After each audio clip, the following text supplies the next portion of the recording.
Bismillahirrahmanirrahim. Assalamualaikum warahmatullahi wabarakatuh.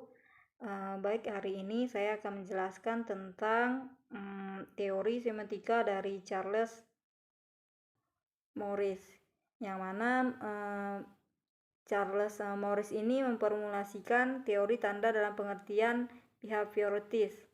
Hal ini berarti bahwa objek penelitian semiotika adalah suatu sikap atau behavior yang dapat diamati dan dapat dipahami sebagai reaksi makhluk hidup atas rangsangan. Dengan kata lain, objek penelitian semiotika adalah sikap atau tanda. Kajian dari semiotika Morris dapat dibedakan ke dalam 3 cabang penyelidikan, yakni yang pertama yaitu sintaksis, dan yang kedua simantik, dan yang ketiga pragmatik.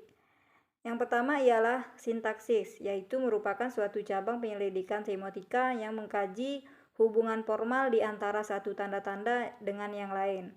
Sedangkan simantik merupakan suatu cabang penyelidikan semiotika yang mempelajari hubungan di antara tanda-tanda sebelum digunakan dalam tuturan tertentu. Dan paradigmatik secara khusus berurusan dengan aspek-aspek komunikasi, khususnya berfungsi di situasional yang melatari tuturan. Baik, saya akan menjelaskan lebih panjang tentang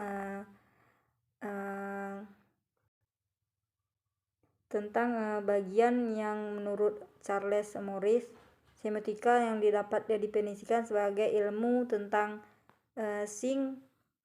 Yang pertama sintasik, dan yang kedua simantik, dan yang ketiga paradigmatik.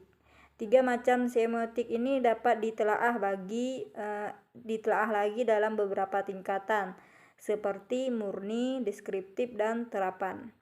3 macam semiotik ini dari Charles ini seperti sintasik berhubungan dengan tata cara menyusun sing secara bersama untuk membentuk satu gabungan sing dengan nama, frase, kalimat, pikiran, dan cita-cita.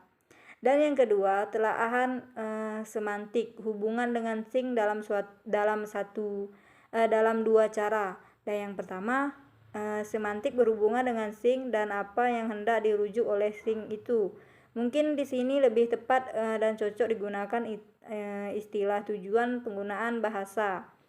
Dan Morris membedakan 4 tujuan penggunaan bahasa. Dan yang kedua, semantik juga berhubungan dengan cara bagaimana sing ini merujuk suatu bidang. Dan semantik ini berkata-kata oleh Morris dengan modus. Setiap tujuan penggunaan bahasa mempunyai modus tertentu. Dan yang ketiga, telaahan paradigmatik berhubungan dengan penggunaan dan akibat dari penggunaan sing dalam satu tingkatan laku yang real.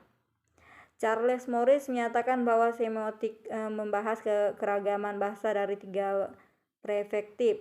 Semantik yaitu studi tentang makna, dan sintaksis berurusan dengan kaidah dan struktur yang berhubungan tanda-tanda satu sama lain. Dan yang ketiga, pragmatik yaitu analisis penggunaan dan akibat permainan kata. Teori semiotika dalam kaitannya dengan karya sastra adalah pemahaman makna karya sastra melalui tanda. Hal tersebut didasarkan kenyataan bahwa bahasa adalah sistem tanda dan bahasalah media sastra. Keseluruhan teks dari suatu karya sastra merupakan pemahaman yang lebih baik terhadap teks tersebut. Mungkin ini yang dapat saya sampaikan, lebih dan kurang saya mohon maaf. Wassalamualaikum warahmatullahi wabarakatuh. Syukran Ustaz.